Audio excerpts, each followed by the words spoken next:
नमस्कार, स्वागत है आपका। आप देख रहे हैं प्राइम टाइम एक्सक्लूसिव। मैं हूं आपके साथ आशा झा। और आज लिंचिंग जो देश में तेजी से फैल रहे नफरती माहौल में आम सी बात हो गई है, क्योंकि लगभग हर दिन ऐसी घटनाएं सामने आ रही हैं। कभी धर्म के नाम पर, कभी संप्रदाय के नाम पर, कभी जाति, कभी एजेंडा, कभी अफवाह, यहां तक कि कभी वर्चस्व के नाम पर भी।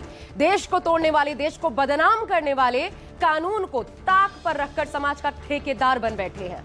और विडंबना देखिए, ऐसी ज्यादातर घटनाएं राष्ट्रवाद के नाम पर अंजाम दी जा रही हैं, जो दुनिया भर में भारत के बढ़ते कद पर धब्बा लगाने का काम कर रही हैं। और हद तो यह है कि बाहरियों का विरोध करते करते अब देश में अपने ही लोगों को मारा जा रहा है। उत्तराखंड में त्रिपुरा के एक छात्र को चाइनीज बताकर बर्बरता से मौत के घाट उतार दिया गया और पुलिस इस मामले को रंजिश से जुड़ा केस बताकर लीपापोती करने में जुटी है। इस मामले में उत्तराखंड से लेकर अगरतला तक प्रदर्शन हो रहा है और नफरत की आग देश भर में आक्रोश को बढ़ा रही है। आज देखिए उस छात्र की आप बीती जो इंडियन हूं ये कहकर चीखता रहा, लेकिन मौत तक भीड़ पीटती रही।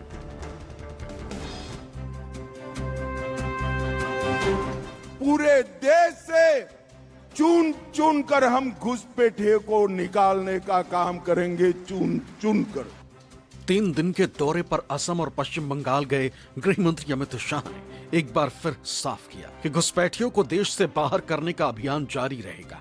लेकिन घुसपैठ के खिलाफ जारी इसी अभियान की आड़ में कुछ नफरती गैंग देश में हिंसक घटनाओं को अंजाम दे रहे हैं। घुसपैठ की आड़ में नफरती गैंग के घटनाक्रम की बानगी देहरादून में दिखी, जब 9 दिसंबर को त्रिपुरा के छात्र एंजल चकमा को चाकुओं से गोद डाला गया और फिर 17 दिन बाद अस्पताल में इलाज के दौरान उसकी मौत हो गई। आरोप लगा कि नस्लीय टिप्पणी की वजह से विवाद बढ़ा था। हम इस वक्त मौजूद हैं देहरादून के सैलाकुई क्षेत्र में, जिस जगह पे आप देख सकते हैं कि ये वही क्षेत्र है जहाँ पे इस छात्र का मौत हुई थी। बताया जा रहा है कि छात्र शाम का समय था, लगभग 8 साढ़े 8 बजे का ये समय था और जब यहाँ पे कुछ छात्र भागते हुए इधर की तरफ आते हैं और यही वो जगह है जहाँ पे उनकी लड़ाई होती है और उस छात्र का कुछ छात्र लोग, कुछ और लड़के जो थे उसका मर्डर करते हैं। कुछ प्रत्यक्षदर्शी हमारे साथ आते हैं, आइए उनसे बात करते हैं। भैया फिर बताएंगे आप ये 9 तारीख को क्या हुआ था उस दिन? 9 तारीख को घटना जो हुई है ये तो पता नहीं चला क्या हुआ।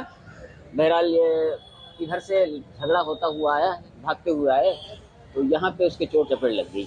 अच्छा, बिल्कुल हमारी दुकान के सामने। कितने लोग थे जो लड़ रहे थे आपस में? आपस में हमारे हिसाब से 4-5 लोग थे। देहरादून और नॉर्थ ईस्ट के राज्यों में एंजल चकमा को इंसाफ दिलाने के लिए लोग सड़कों पर उतर रहे हैं। रविवार देर शाम देहरादून में नॉर्थ ईस्ट के छात्रों ने कैंडल मार्च निकाला तो अगली सुबह सेलाकुई थाने पहुंचकर पुलिस से केस में अपडेट की जानकारी ली। उत्तर अगरतला में लोगों ने एंजल चकमा के हत्यारों के खिलाफ कड़ी कार्रवाई की मांग करते हुए कैंडल मार्च निकाला। यहाँ लोगों में नॉर्थ ईस्ट के लोगों के प्रति बढ़ती नस्लीय घटनाओं पर आक्रोश भी दिखाई दिया। ये पहली बार नहीं है। When you just go out of notice, you will see they are giving us our identity as Chinese, Chinkies, Momo. ओ आप नोटिस से है, आप सांप खाते हैं, आप नोटिस से आप कुत्ते खाते हैं, आप तो नोटिस है, आप तो सुअर खाते हैं। These are the identity we are getting within our own land. 9 दिसंबर की शाम करीब 6 बजे पूरा घटनाक्रम हुआ, जिसका सीसीटीवी फुटेज भी सामने आया। इसमें आरोपी एंजल चकमा के साथ मारपीट करते दिखाई दे रहे हैं। मृतक एंजल के भाई का आरोप है कि सारा विवाद नस्लीय टिप्पणी के बाद शुरू हुआ। उन लोग हम लोग को मेरे को थोड़ा पोक कर रहा था कि चिंकी उनकी मेरे को थोड़ा सा रेजिज्म कर रहा था, तो मैं थोड़ा अपने तरफ से अपना सेल्फ डिफेंस मतलब थोड़ा बोल रहा था। बस मैं अपना कन्फेस किया कि भैया क्या वो गाली क्यों दे रहे हो। तो उनका वो प्लानिंग था, क्या था वो मेरे को पता नहीं, पर उन्होंने डायरेक्ट मेरे में अटैक कर दिया उन लोग ने। तो फिर भैया आया मेरे को बचाने के लिए आया, फिर भैया को मेरे को कड़ा से मारा, भैया लगा उससे, फिर भैया को उन लोग ने चाकू मार दिया स्पाइन की तरफ में। और तुझे तो मारा था? मेरे को इधर में लगा, सर में भी मारा। देखो दिखाना अच्छे से, ये इधर मारा। एंजल चकमा और उसका भाई माइकल देहरादून में रहकर नामी यूनिवर्सिटी से पढ़ाई कर रहे थे और मूल रूप से त्रिपुरा के रहने वाले थे, जिन्हें कुछ लोगों ने चाइनीज नागरिक समझ लिया और नफरत में इतने अंधे हो गए कि मारपीट पर उतारू हो गए। इस केस में देहरादून पुलिस ने 5 आरोपियों को गिरफ्तार कर लिया, जबकि एक आरोपी के नेपाल भागने की जानकारी है। जिसे गिरफ्तार करने के लिए पुलिस काम कर रही है। ये जो दुर्भाग्यपूर्ण इंसिडेंट हो गया है, तो इस पे पुलिस ने तत्काल कार्रवाई करते हुए उस पे जो भी इन्वॉल्व थे क्रिमिनल्स है जो उनको अरेस्ट कर ली गई है। ये एक फरार है, उसके खिलाफ पकड़ने के लिए सारा प्रयास जारी है। 25,000 रुपया के इनाम भी घोषित हो गए हैं और टीम भी बन गया है। एंजल चकमा के साथ 9 दिसंबर को मारपीट हुई, जबकि एफआईआर 12 दिसंबर को दर्ज की गई। इसके बाद आरोपियों की गिरफ्तारी हुई। घटना के 17 दिन बाद यानी 26 दिसंबर को एंजल चकमा की मौत हुई तो प्रशासन एक्टिव हुआ। सोमवार को मुख्यमंत्री पुष्कर सिंह धामी ने पीड़ित छात्र के पिता से फोन पर बात की। उनसे इस केस को लेकर हर संभव मदद का वादा किया। उधर त्रिपुरा के मुख्यमंत्री मानिक साहा भी धामी के संपर्क में।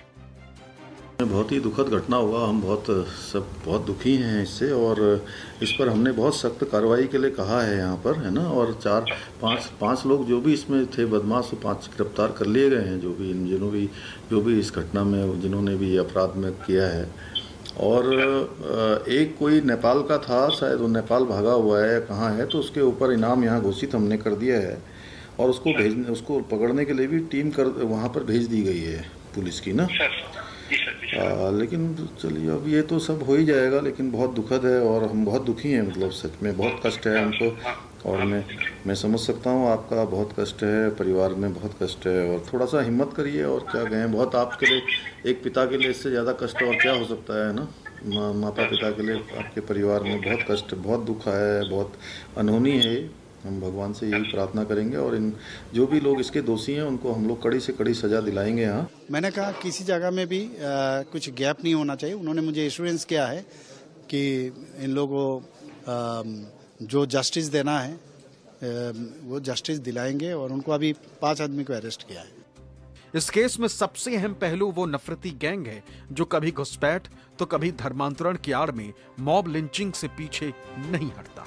लेकिन कमाल की बात देखिए कि अपने सबसे ताजा बयान में देहरादून पुलिस ने इस बात से ही इनकार किया है कि एंजल की हत्या नस्लीय टिप्पणी का नतीजा है।